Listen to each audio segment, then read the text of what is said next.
La furia de Putin está en su máximo nivel. Las sanciones impuestas a Rusia por Europa y Estados Unidos han sido como recibir una golpiza desnudos en tiempos de frío.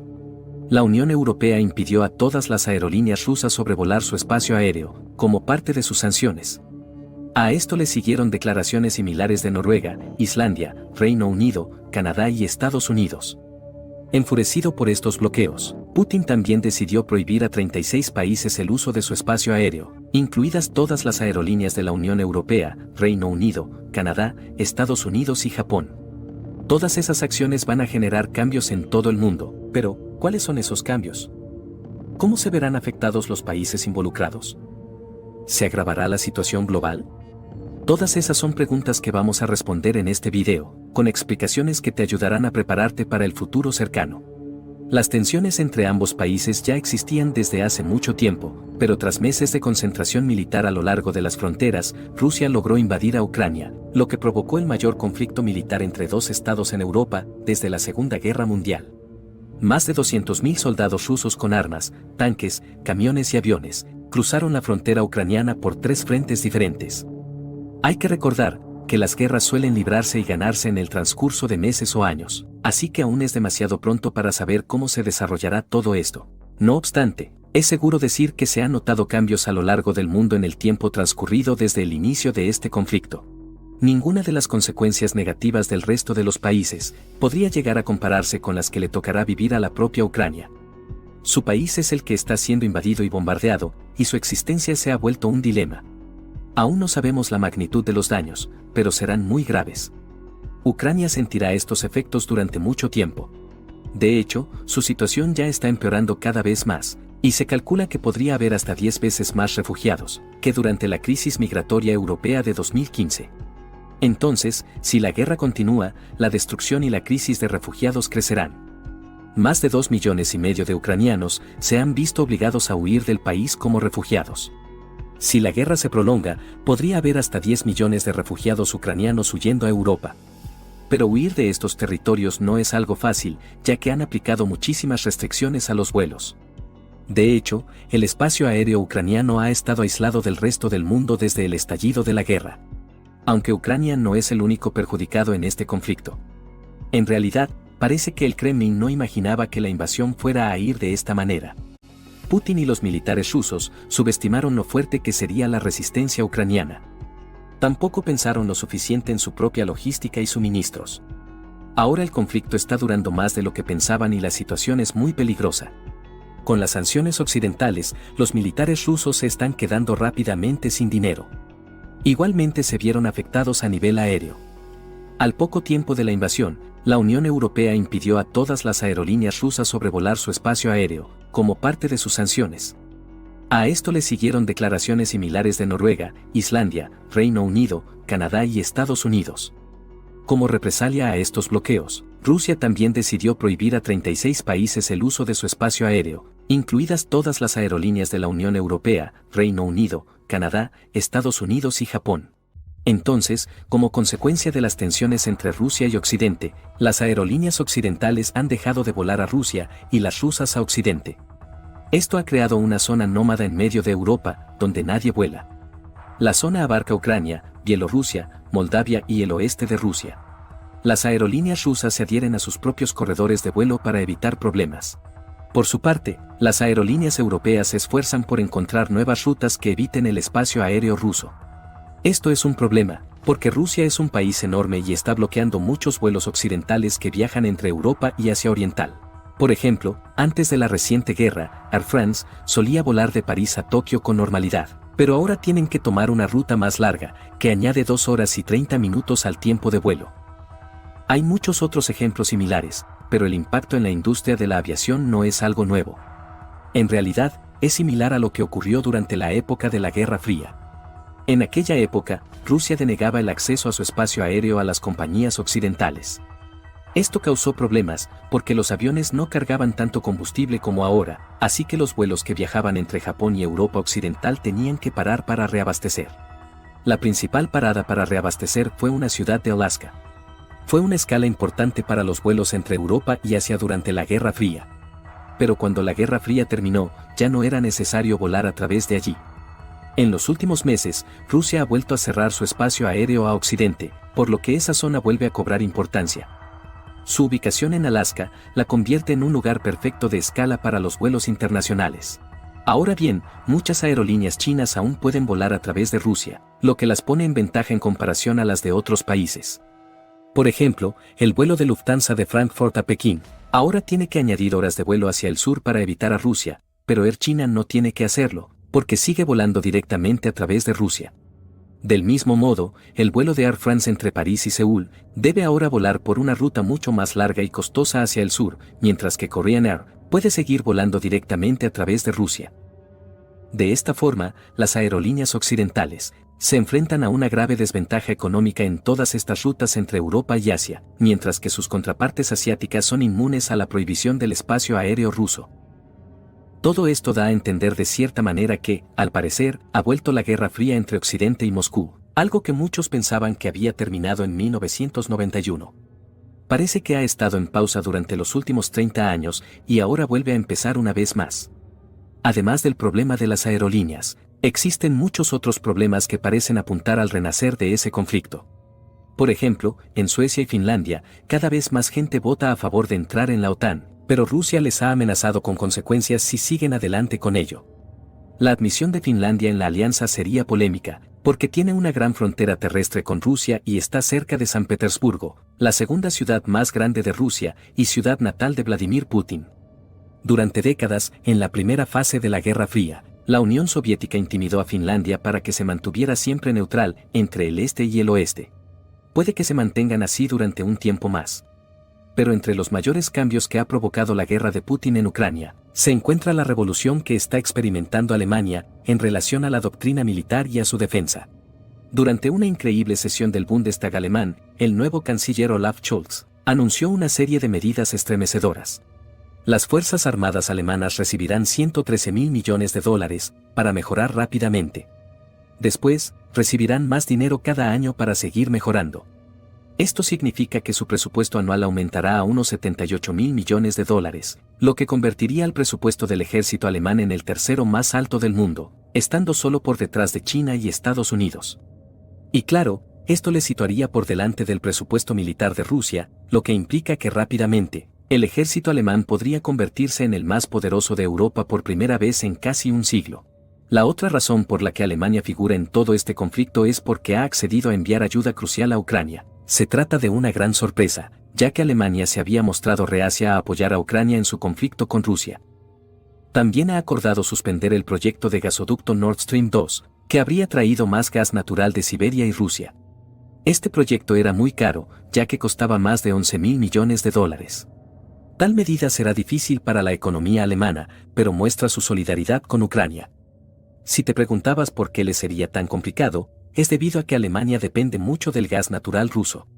Sin el gasoducto Nord Stream 2, Alemania ha tenido que importar casi todas sus necesidades energéticas de otros países, porque no tiene suficientes recursos propios. Y es que Rusia posee algunas de las mayores reservas de gas natural y petróleo del mundo, por lo que siempre ha sido un importante proveedor de energía para Alemania y gran parte de Europa.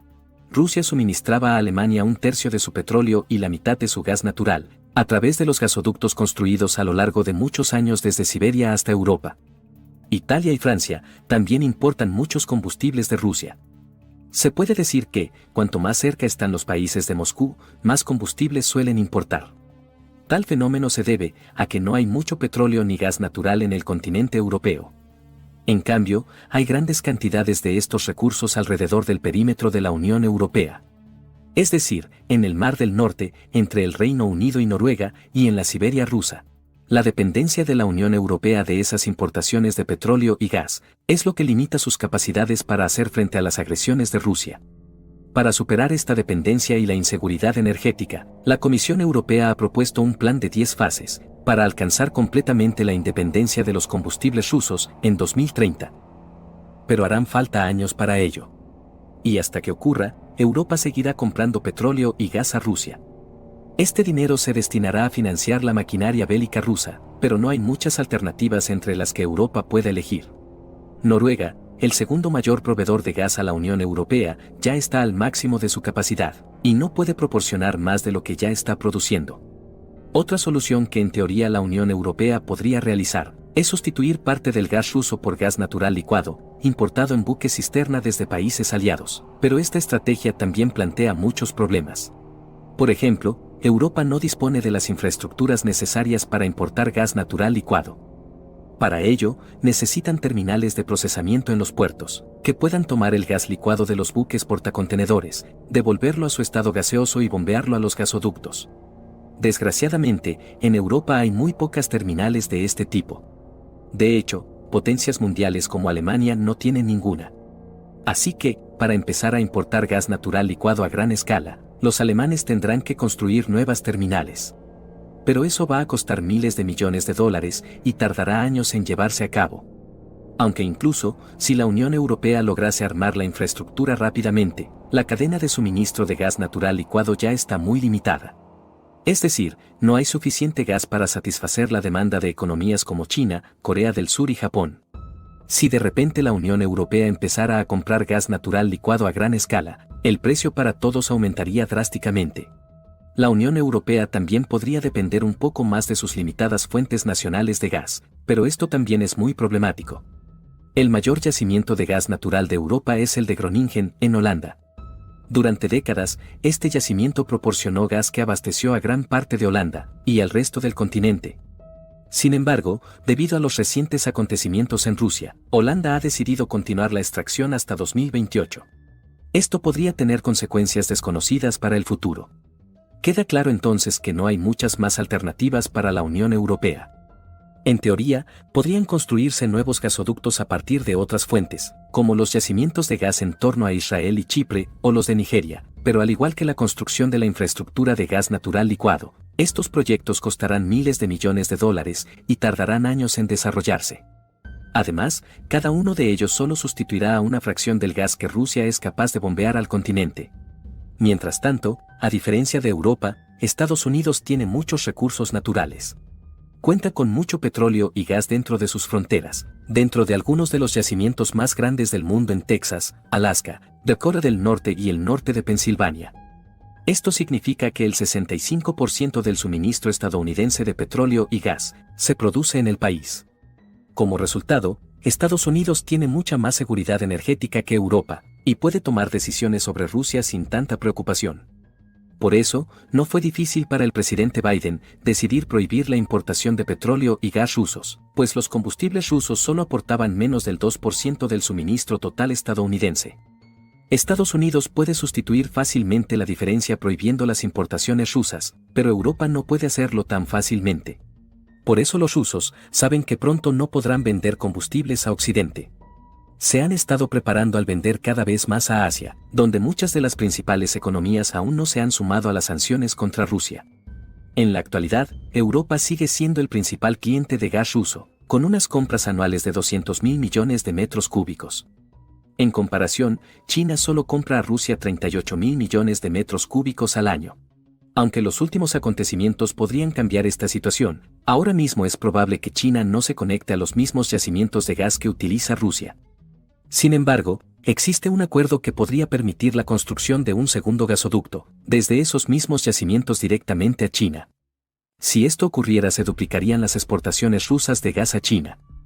A diferencia de Occidente, no es probable que China imponga sanciones financieras al gobierno ruso. De hecho, podrían incluso aportar inversiones para nuevas infraestructuras de gasoductos que se dirijan a Pekín. Entonces, Rusia tiene muchos recursos energéticos que otros países quieren y necesitan. Y ahora que las negociaciones en Europa van despacio, China ve la oportunidad de hacer un buen negocio con Rusia. Rusia ve la oportunidad de trasladar sus negocios a otros lugares. Así pues, aunque la guerra en Ucrania está causando problemas entre Europa y Rusia, también parece estar acercando a Rusia y China desde una perspectiva financiera. Con el tiempo, Rusia podría empezar a vender todos sus recursos energéticos a los países asiáticos.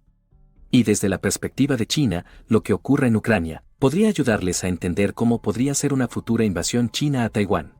Sin embargo, aunque no parezca tener sentido, la invasión de Ucrania tendrá terribles consecuencias financieras para los ciudadanos rusos, las cuales durarán años o incluso décadas. Esto puede verse a través de la retirada de todas las empresas occidentales del mercado ruso. Por ejemplo, McDonald's fue una de las primeras empresas occidentales autorizadas a abrir un establecimiento en Moscú, en 1990, cuando aún formaba parte de la Unión Soviética. En los 30 años transcurridos desde entonces, McDonald's ha establecido en Rusia una relación increíblemente estrecha, con unos 850 establecimientos en todo el país, que aportan alrededor del 10% de todos los ingresos de McDonald's en el mundo. Pero en cuestión de días, la invasión de Ucrania acabó por completo con lo que la empresa había tardado más de 3 décadas en construir. Mientras McDonald's anunciaba que cerraría todos los locales del país, otras empresas hicieron lo mismo. Algunos ejemplos son IKEA, Adidas, Netflix, Visa, Sony y muchas otras. El gobierno ruso ha amenazado con nacionalizar los activos de estas empresas que aún permanecen en Rusia. Esto supondría volver al estilo de economía dirigida de la Unión Soviética. Sin embargo, las empresas de transporte marítimo Maersk y MSC son de vital importancia porque han retirado sus servicios de transporte y logística de los puertos rusos. Y por supuesto, la guerra también ha afectado al resto del mundo en distintos ámbitos, como el suministro de alimentos. En tiempos de paz, Ucrania era el quinto mayor exportador de trigo del mundo. Justo antes de que comenzara la guerra, el 60% del suministro de trigo del Líbano se enviaba desde Ucrania. Pero desde que sus principales silos de grano volaron por los aires durante la explosión del puerto de Beirut, en 2020, solo les quedó muy poco en sus reservas de trigo. Están en una situación extremadamente grave. Mientras tanto, Egipto tiene una población de más de 100 millones de personas que alimentar. No tienen muchas tierras agrícolas, así que tienen que importar trigo. La mayor parte del trigo procedía de Ucrania y Rusia. Pero ahora mismo, Rusia está ocupando parte de Ucrania. Esto incluye los puertos desde donde se envía el trigo. Con las navieras abandonando los puertos y una guerra en curso, Rusia puede tener problemas para enviar trigo a otros países. Rusia y Ucrania juntas representan alrededor de un tercio de las exportaciones mundiales de este producto. Esto significa que, debido a la guerra y a las sanciones, los precios de este alimento han subido en todo el mundo. Los países que dependen del trigo importado de Europa tendrán dificultades para llegar a fin de mes. Siria ya ha anunciado que tendrá que recortar gastos y racionar el pan. Yemen se encuentra en medio de una lucha muy dura que ha matado a muchísimas personas. También se está quedando sin alimentos. Necesitan importar trigo de otros países para comer, por lo que si Rusia y Ucrania dejan de vender trigo, habrá grandes problemas para ellos. Realmente no es posible saber con exactitud cómo podría afectar la crisis actual en Ucrania a las cosas en el futuro, pero sí sabemos que las guerras en el siglo XXI siempre tienen vastas consecuencias globales, justo como las que ya han comenzado a experimentar tanto los países combatientes, como sus aliados militares y comerciales. Esperemos que este video te haya sido útil. En la sección de comentarios déjanos tu comentario, tú qué opinas de esto. Y si te gustó el video regálanos un me gusta y comparta este video para que más personas sepan de estas tecnologías y no te pierdas el próximo video.